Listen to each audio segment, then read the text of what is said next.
Welkom by ons video oor verspreidingskanale in bemarking.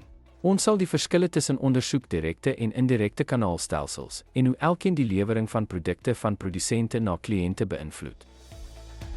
Direkte verspreiding behels die verkoop van produkte direk aan kliënte sonder tussengangers.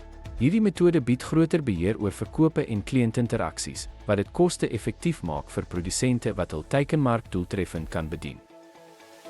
Die internet het direk gemaak verspreiding meer toeganklik, wat produsente toelaat om bereik groot gehore ekonomies.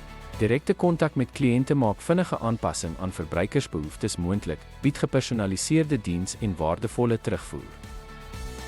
Maar direkte verspreiding vereis aansienlike belegging in infrastruktuur en logistiek, wat 'n hindernis vir kleiner produsente kan wees.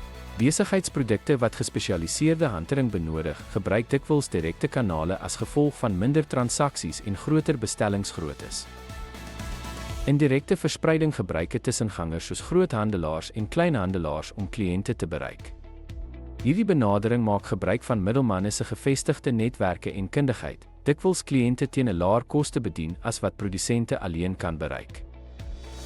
Verbruikers verwag om produkte in kleinhandelplekke te vind, wat indirekte kanale effektief maak wanneer hulle by inkopiepatrone aansluit. Middelmanne neem ook kredietrisiko aan, wat finansiële blootstelling vir produsente verminder, veral met groot transaksievolumes. Indirekte kanale help produkte om 'n wyeer gehoor te bereik deur kleinhandel en groothandelnetwerke, wat sigbaarheid en toeganklikheid verbeter.